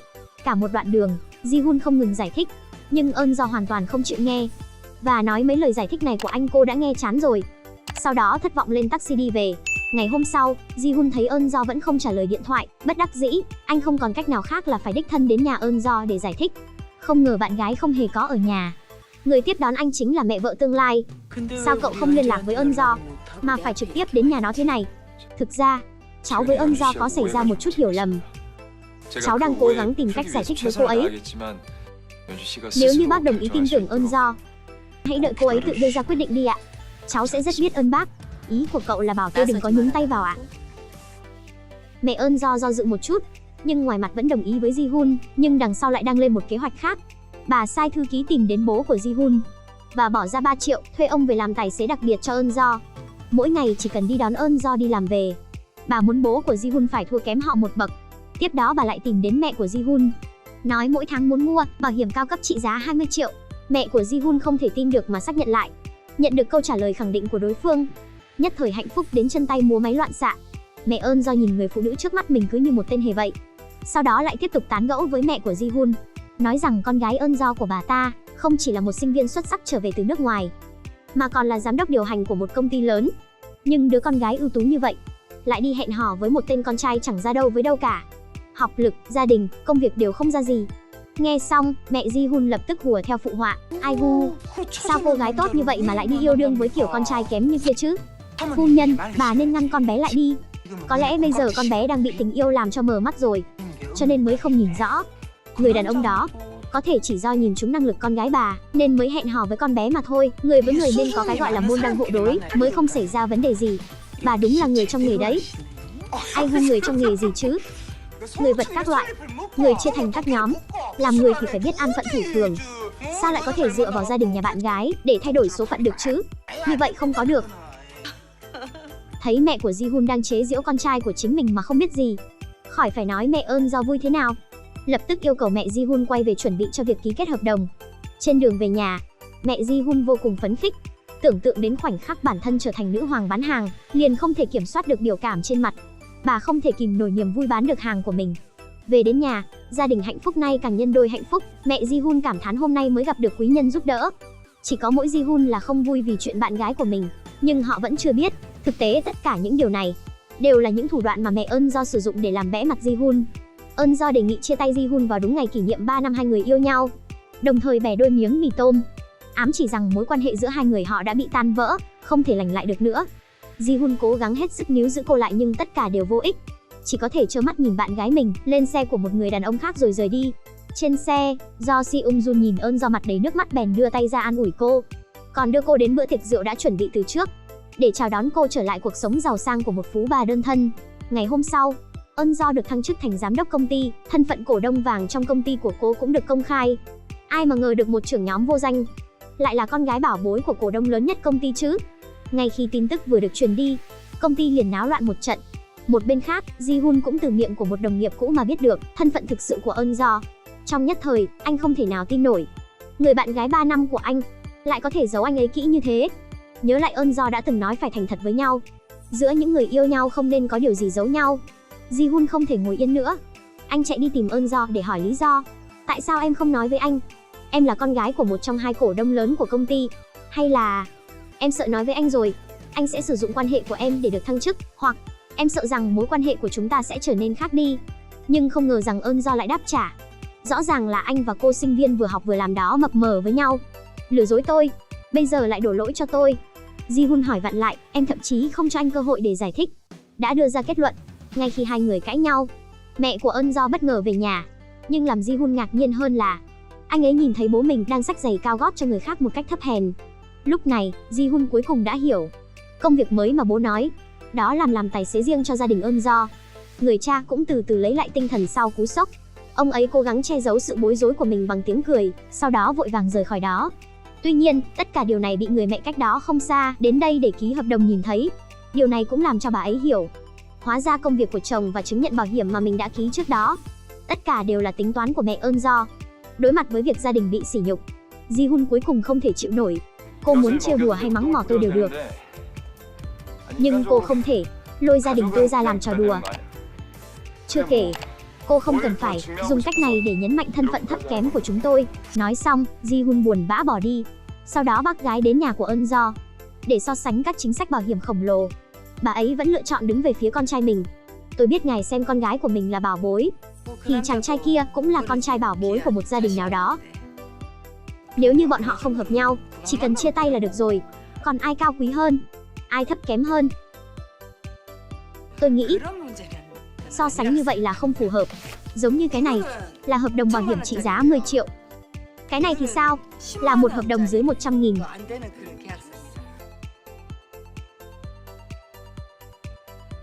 Nhưng hãy nhìn hai bản hợp đồng này từ một góc độ khác. Không phải tất cả chỉ là một mẩu giấy thôi sao?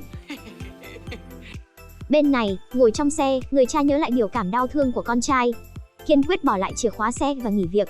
Sau đó ông ấy bật vòi hoa sen ngoài vườn hoa, thay con trai trút giận. Trên đường về nhà, cha sử dụng số tiền riêng duy nhất, mua đồ ăn vặt mà người mẹ thích ăn nhất. Sau đó cùng với vợ uống rượu, cả hai đều ngầm không đề cập đến chuyện hôm nay. Chỉ là vừa uống được mấy ly, cả hai bắt đầu khóc. Có thể là do họ bất lực, vì để sống sót họ không thể không cúi đầu trước cuộc sống. Hoặc có thể cảm thấy nếu không có họ, con trai sẽ không phải chịu oan ức như vậy. Nhưng dù sao đi nữa, cặp vợ chồng già cuối cùng đã từ bỏ cơ hội cho một cuộc sống tốt hơn, kiên quyết lựa chọn bảo vệ lòng tự trọng của con trai.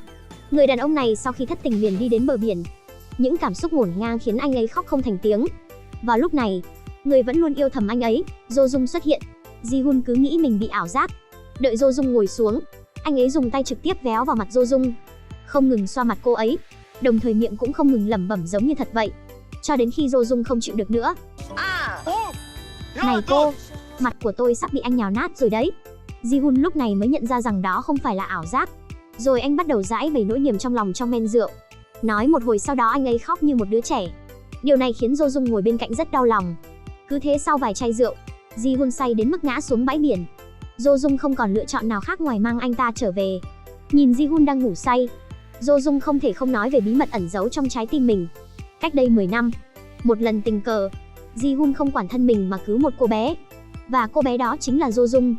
Vào lúc cô bé ngẩng đầu lên nhìn Ji-hun, người đàn ông đẹp trai này đã khắc sâu vào tâm trí cô ấy. Có lẽ do số phận đưa đẩy, hoặc trong thế giới vô hình nào đó đã sớm an bài. Qua cửa sổ của một cửa hàng tiện lợi, cô ấy đã thấy điều đó một lần nữa. Người đàn ông mà cô luôn nhớ mong. Từ đó, mỗi ngày cô đều đến nhìn trộm Ji-hun, dù mưa hay nắng.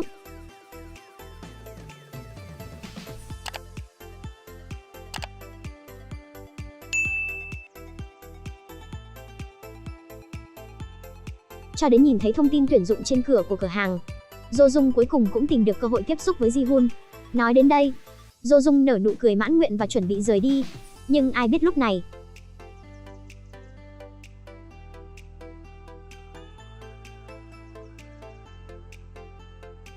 ngày hôm sau, Ji-hun nhìn trên mặt mình có xuất hiện vết mực, lại nhìn thấy tờ giấy nốt trên gương, lúc này mới biết, hóa ra tất cả là tác phẩm của Do Dung.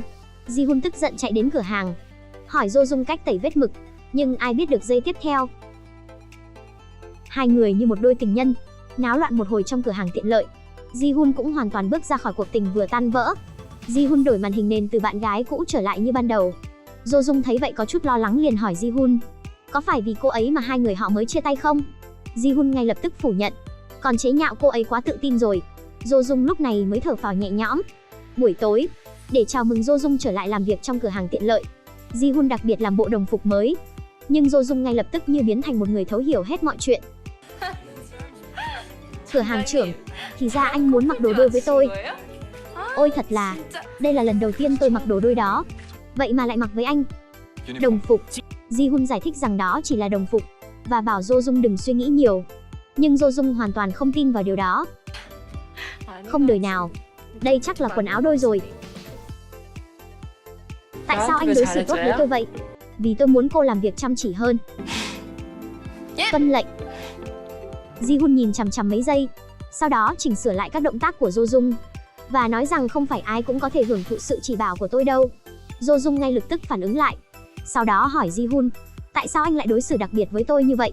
Vì cô là một người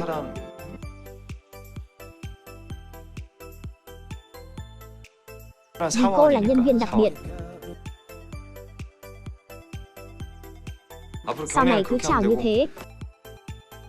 Tôi sẽ ra ngoài ăn cái này.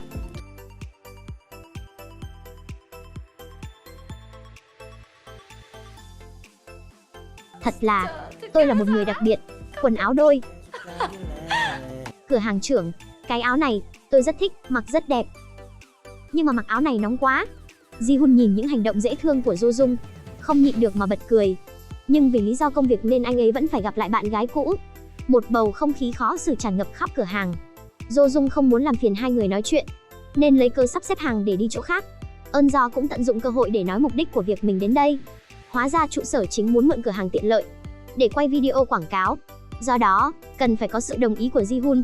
Ji-hun do dự một lúc và nói, có vẻ như vấn đề này không phải do tôi có thể quyết định được. Tôi muốn thảo luận một chút với Do Dung, quản lý của cửa hàng tiện lợi. Do Dung sau khi nghe câu này, vẻ mặt không vui trên mặt biến mất ngay lập tức nở nụ cười thật tươi. Eun Jo cũng không còn lựa chọn nào khác ngoài việc giận dữ bỏ đi trước. Sau đó, hai người thảo luận. Vì lợi ích của cửa hàng tiện lợi, họ vẫn đồng ý với đề xuất trụ sở. Vì để quảng bá tốt hơn, họ đã chuẩn bị mọi thứ đầy đủ. Mỗi ngày đều tuy bận rộn nhưng cũng rất vui vẻ. Chẳng bao lâu nữa sẽ đến ngày khai máy. Cả hai động viên nhau và hy vọng sẽ thành công. Eun Jo từ xa quan sát sự tương tác thân mật của họ, không thể không cảm thấy buồn. Tham gia quay phim lần này còn có ngôi sao nổi tiếng Kang Ji-wook. Chứng kiến vô số người hâm mộ kéo đến, Ji-hun ngay lập tức chế giễu với thái độ khinh bỉ. Tại sao lại phải bôi chát những thứ đó lên mặt vậy chứ? Lẽ nào nó có gì khác sao? Cửa hàng trưởng, người ta là minh tinh mà.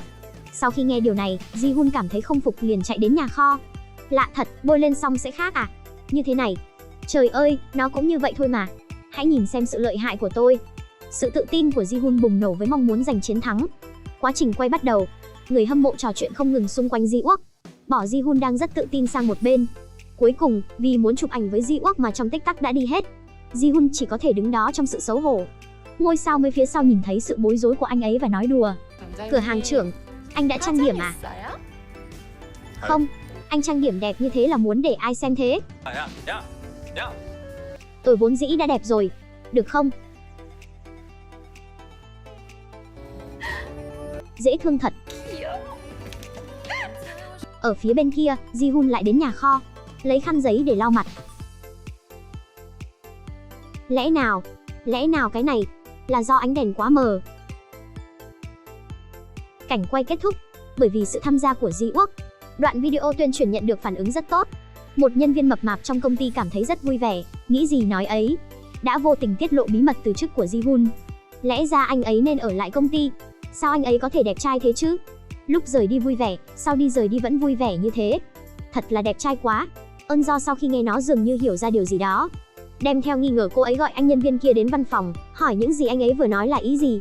Anh ấy không còn lựa chọn nào khác ngoài việc nói ra sự thật. Vì những sai lầm trong công việc của cô, giám đốc Do đe dọa Ji-hun và nói cô có thể bị phạt nặng. Ji-hun sợ cô bị phạt, vì vậy tôi đã nhận lỗi thay cô.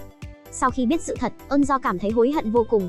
Cô chạy đến cửa hàng tiện lợi để tìm Ji-hun, hỏi anh ấy tại sao anh ấy không nói ra sự thật. Ji-hun không biết chuyện gì nên sững người tại chỗ, nhưng ai biết được giây tiếp theo. Ji-hun, xin lỗi.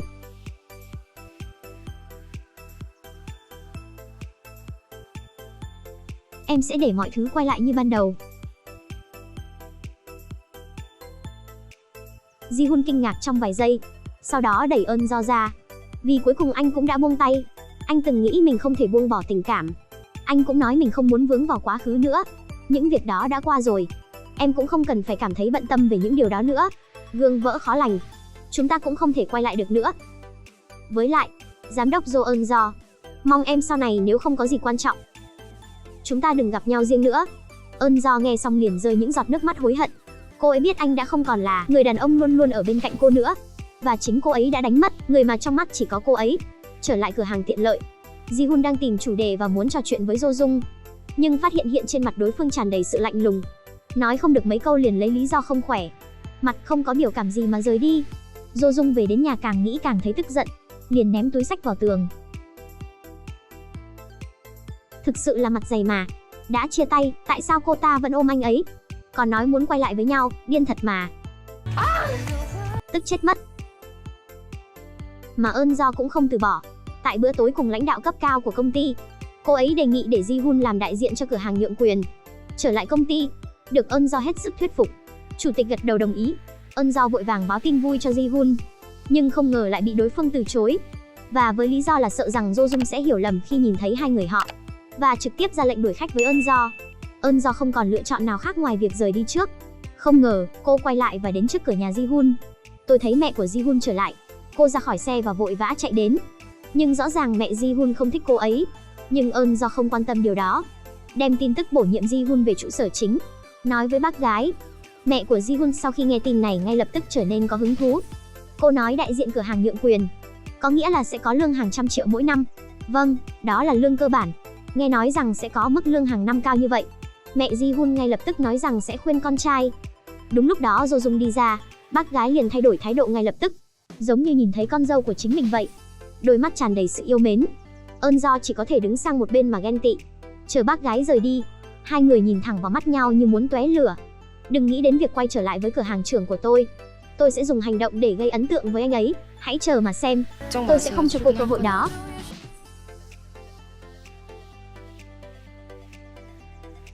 Sau bao đêm khuyên nhủ của mẹ, Ji-hun vẫn đến trụ sở chính của công ty. Mặc dù không tình nguyện, nhưng nó không hề ảnh hưởng đến sự tự tin của anh ấy. Nhìn người đàn ông bên cạnh nói chuyện, Ân Do ngày càng muốn đưa Ji-hun trở lại bên mình. Sau khi tan sở, Ji-hun đến cửa hàng hoa. Sau khi mua một bó hoa, bước đến cửa hàng tiện lợi với đầy háo hức. Trên khuôn mặt nở một nụ cười hạnh phúc. Ở trong chiếc xe phía bên kia, hình ảnh của Ji-hun luôn ở trong tâm trí của Ân Do. Trong một thời gian dài không thể xóa bỏ, cô không thể kìm được mà muốn được gặp anh. Liền khẩn trương yêu cầu tài xế quay lại và đi theo hướng cửa hàng tiện lợi. Nhưng khi cô ấy mở cửa xe với khuôn mặt hạnh phúc, khung cảnh trước mặt giáng cho cô một đòn nữa. Cô ấy phát hiện đối phương đã sớm không còn ở vị trí đó nữa rồi. Nhìn cặp đôi ngọt ngào bên cửa sổ, cô chỉ có thể im lặng, đem theo sự nhếch nhác mà rời đi. Nhưng điều đó không có nghĩa là cô ấy từ bỏ, tận dụng vị trí của mình trong công ty. Ân Do cố tình sắp xếp mình và Ji-hun làm việc cùng nhau. Nhưng ai biết được rằng chủ của cửa hàng này lại không thích họ. Chưa nói được mấy câu đã đuổi hai người ra ngoài. Khi Ân Do lùi lại, cô ấy suýt nữa thì ngã. May mắn thay, Ji-hun đã đỡ cô ấy từ phía sau, nhưng anh ấy lại bị gãy tay. Đến bệnh viện, Ân Do đau khổ nhìn Ji-hun đang ngủ và vuốt ve cổ tay bị thương của cô ấy. Lúc này, Jo Dung, người biết rằng Ji-hun bị thương, vội vã chạy đến. Thấy hành động của Ân Do, cô đẩy cô ấy ra. Thấy vậy, Ân Do vội vàng giải thích với Jo Dung, nói rằng Ji-hun vì bảo vệ cô ấy bị thương. Vào lúc này Ji-hun cũng tỉnh dậy. Nhìn thấy Jo Dung, anh liền nói rằng mình vẫn ổn. Nhưng khi nhìn thấy Ân Do ở bên, lại chỉ lịch sự chào hỏi. Ân Do chỉ biết gật đầu, sau đó xấu hổ rời đi. Cô ấy nghĩ lại khi đó nếu không chia tay, người ở bên Ji-hun bây giờ phải là cô ấy. Trong cảm xúc lẫn lộn, Ân Do càng quyết tâm theo đuổi lại Ji-hun. Lần này cô ấy cố ý tiếp cận bác gái, nói với bác gái, đồng thời làm việc ở công ty và quản lý cửa hàng, Ji-hun sẽ phải làm việc quá sức. thuyết phục bác gái chuyển đổi cửa hàng nhượng quyền thành cửa hàng đại lý. Như thế không chỉ có thể lấy lại số tiền đầu tư đã bỏ ra, bạn cũng có thể nhận được phần trăm lợi nhuận tương ứng từ các cửa hàng đại lý. Đây là một chuyện tốt, bạn có thể nhận được tiền mà không cần làm việc. Nghe xong bác gái rất kích động. Ngày hôm sau đã ký hợp đồng chuyển đổi tại cửa hàng. Bà ấy còn không ngừng khen ngợi Ơn Do nhiệt tình. Ai da, đứa trẻ này thật là nhiệt tình mà. Ơn Do cũng tận dụng cơ hội để lấy chiếc túi hiệu đã chuẩn bị trước, tặng cho bác gái để đổi lấy sự ưu ái của bà ấy. Bác gái cũng thích chiếc túi này.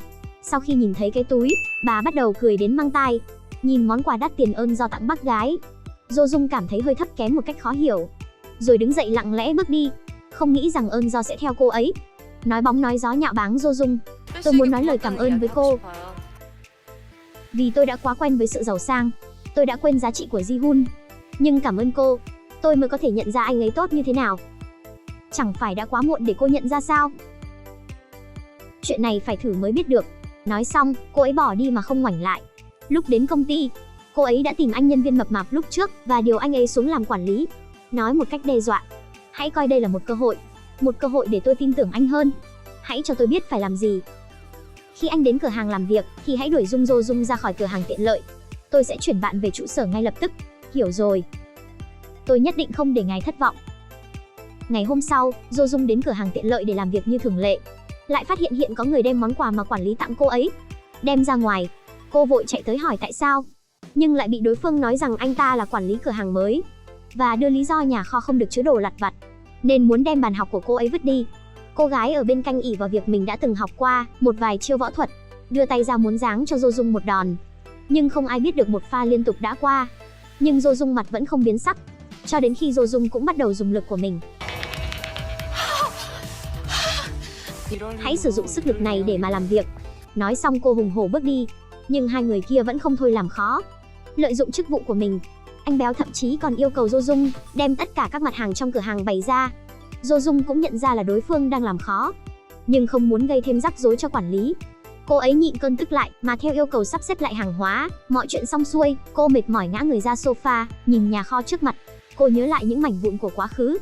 Vì để cho cô ấy nhiều thời gian hơn để học, Ji-hun cẩn thận chuẩn bị bàn học cho cô. Hay có lúc Ji-hun uống rượu say rồi gọi tên bạn gái cũ, sau đó bị 3 cú đánh vô tình tàn nhẫn của cô ấy. Rất nhiều chuyện vui vẻ, hạnh phúc và cả chuyện buồn trôi qua trước mắt cô. Nhưng vào thời điểm này, mọi thứ đã thay đổi. Ngay cả câu nói mong chờ nhất sau khi tan làm mỗi ngày: Do Dung, vất vả rồi, giờ đây chỉ có thể ở trong ký ức. Ở phía bên kia, Ơn Do thừa thắng xông lên. Cho dù có chuyện hay không có chuyện gì, cũng mời bác gái đi ăn để tăng cường tình cảm. Mặt khác, mẹ của Ji-hun cũng rất thích việc này. Nhìn Ơn Do, bà ấy lại ngày càng cảm thấy thích. Điều này khiến Do Dung ở bên cạnh cảm thấy rất xấu hổ. Sau khi Ơn Do rời đi, Do Dung chu đáo dìu bác gái lên ghế sofa. Nhưng không ngờ bà ấy đã nhầm cô ấy với Ơn Do. Ơn Do à, Ji-hun của chúng tôi xin nhờ vào cô. Những thứ mà tôi ước ao trong đời không thể thực hiện được, có thể để Ji-hun của chúng tôi thực hiện nó. Đây là ước mơ của tôi. Chỉ vài lời của bác gái nhưng lại khiến cho trái tim Do Dung đau như dao cắt. Ngay cả khi nước mắt sắp rơi xuống, cô ấy cũng phải gượng cười. Ngày hôm sau, người mẹ sau khi tỉnh táo lại hỏi Ji-hun có đưa Ơn Do về nhà an toàn không, và cố gắng hết sức để ghép anh ấy và Ơn Do lại với nhau. Nghe thấy vậy, Do Dung chỉ có thể lặng lẽ lên lầu. Ji-hun nhìn sự quẫn bách của Do Dung, ngay lập tức trở nên tức giận nói với mẹ sau này đừng nhắc đến Ơn Do nữa. Người mẹ giật mình vì sự thay đổi đột ngột của con trai. Con trai bình thường ngoan ngoãn, lần đầu tiên to tiếng với bà ấy như vậy. Và cảnh này đều được Do Dung đứng trên bậc thang nhìn thấy. Cô ấy không muốn nhìn thấy ước mơ trở thành người có tiền của bác gái vỡ tan tành. Thậm chí không muốn cả gia đình này vì cô ấy mà trở nên rắc rối. Do Dung đã đưa ra một quyết định khó khăn trong lòng. Vào ban đêm khi mọi người đang ngủ, Do Dung thu dọn hành lý của mình, chuẩn bị rời khỏi nơi đã từng cho cô một nơi trú ngụ ấm áp như ở nhà. Nhìn người cửa hàng trưởng mà mình yêu, Do Dung cố tình đứng lâu hơn vài giây. Cô ấy sợ đây sẽ là lần cuối hai người họ gặp nhau. Vì vậy, cô ấy tham lam muốn nhìn lâu hơn một chút, như đang xem luôn cho cả một đời. Cô ấy cố gắng đem hết những chi tiết khắc sâu trong tâm trí của mình. Sau đó không hối tiếc, kìm lại những giọt nước mắt và nở một nụ cười rồi rời đi. Khi người đàn ông thức dậy, trong phòng chỉ còn lại món quà anh từng tặng cho Do Dung và một lá thư tạm biệt đơn giản. Sau khi đọc bức thư, Ji-hun nhanh chóng gọi cho Do Dung. Nhưng ở đầu dây bên kia không có ai nghe máy. Anh điên cuồng tìm kiếm tất cả những nơi Do Dung có thể đến, nhưng tất cả đều vô ích. Nhìn cửa hàng tiện lợi trước mắt, anh nhớ lại những ký ức đẹp trước kia. Những hình ảnh ấm lòng ngày xưa lần lượt hiện lên.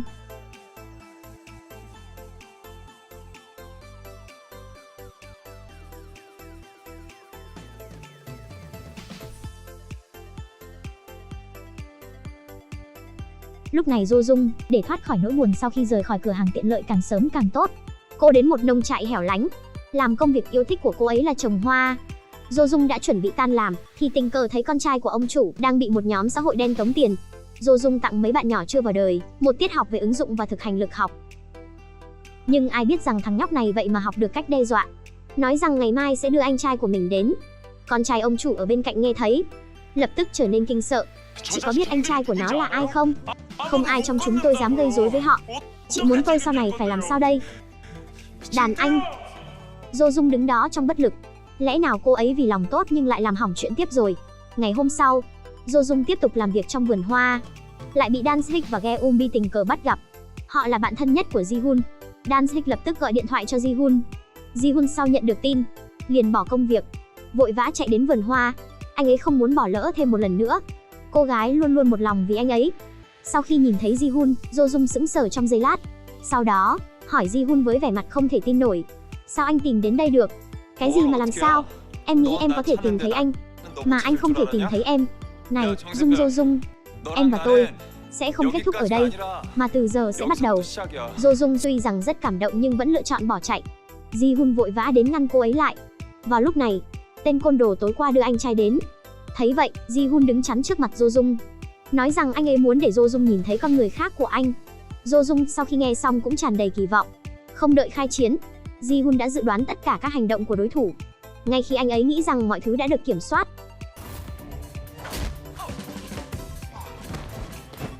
chứng kiến cửa hàng trưởng thân yêu bị đánh gục, làm thế nào Do Dung có thể để mấy tên côn đồ này trốn thoát bình an vô sự?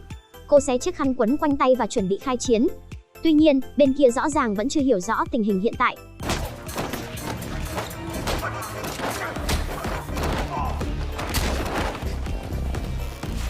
Cứ như thế, vài ba nắm đấm và cú đá của Do Dung đã hạ gục tất cả. Bọn họ liền nhanh chóng đứng dậy và bỏ chạy.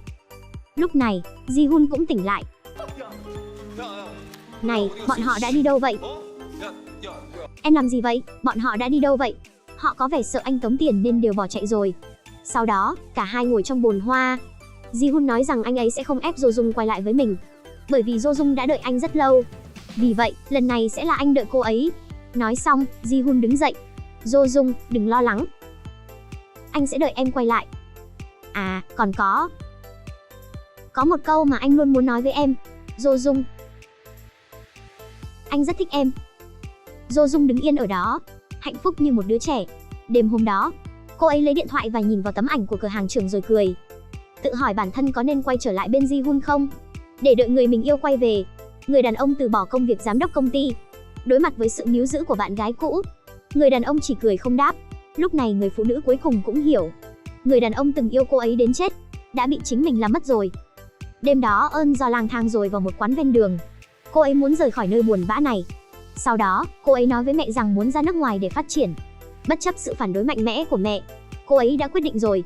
Vào ngày này, mẹ của Ji-hun từ vợ của Tài Phiệt biết được rằng người con trai 3 năm trước là vì thay Eun do nhận lỗi với công ty mà rời đi. Ngay cả như vậy, cũng không biết thân phận thật của bạn gái hẹn hò 3 năm, cho dù đó là bạn gái của nó.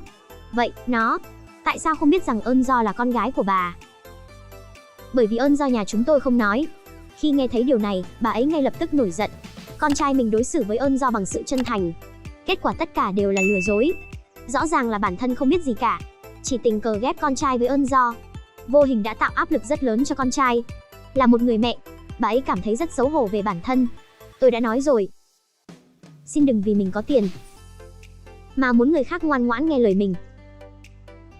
Tôi tuy là không có tiền, nhưng không phải là tôi không có lòng tự trọng.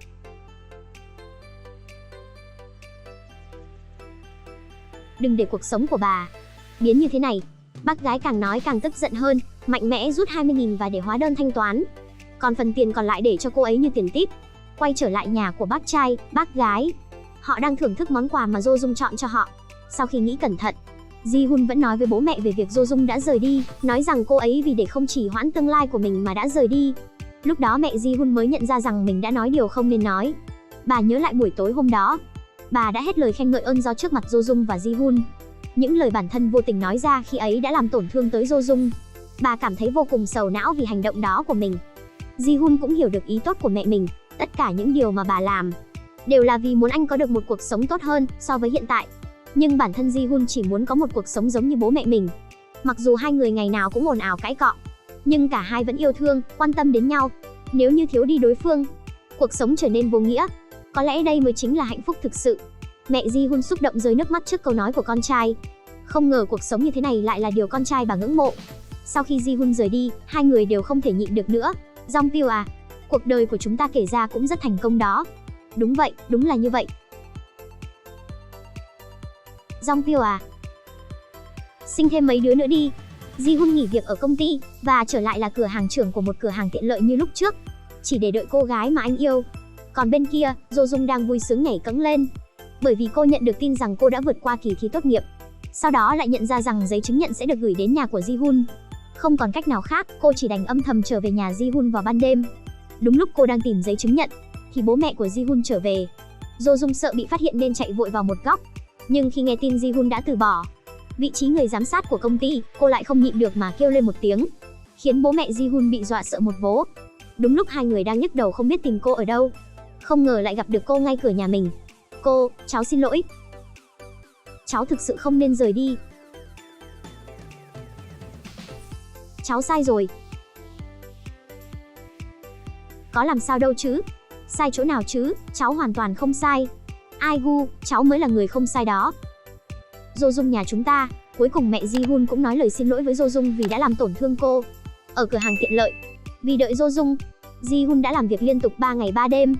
Mắt anh thật sự không chịu nổi nữa nên Ji-hun gục sang một bên ngủ gật mất. Mấy phút sau, Jo Jung sải rộng bước chân, tiến về phía cửa hàng tiện lợi nơi có Ji-hun của cô. Nhìn tấm biển treo trước cửa tiệm có thông tin của mình, Jo Jung vô cùng cảm động. Cô đi vào bên trong, gõ gõ bàn, khiến Ji-hun một phen giật mình tỉnh giấc. Cảnh này hình như quen quen. Ji-hun chết lặng tại chỗ, ngây ngốc nhìn người trước mặt mình, nhất thời không thể tin nổi những gì mình đang nhìn thấy. Vì vậy, hai người véo má nhau để xác nhận rằng đây là sự thật. Biết rằng đây không phải là giả, khỏi cần nói cũng biết hai người ngọt ngào bao nhiêu rồi. Em chạy đi đâu vậy? Tại sao muộn như vậy mới chịu quay về?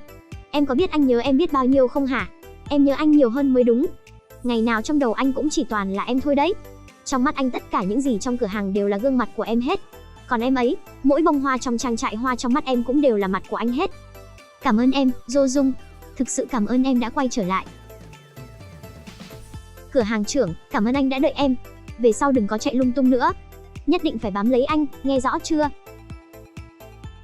Vậy, em có thể ôm anh một cái không? Không muốn. Vì anh muốn chủ động ôm em. Được quá luôn. Mọi người nhìn kỹ mà học tập nha. Phương pháp này có thể áp dụng được vào thực tế đó. Bộ phim đến đây là kết thúc. Ong Mật xin chào và hẹn gặp lại ở video lần sau.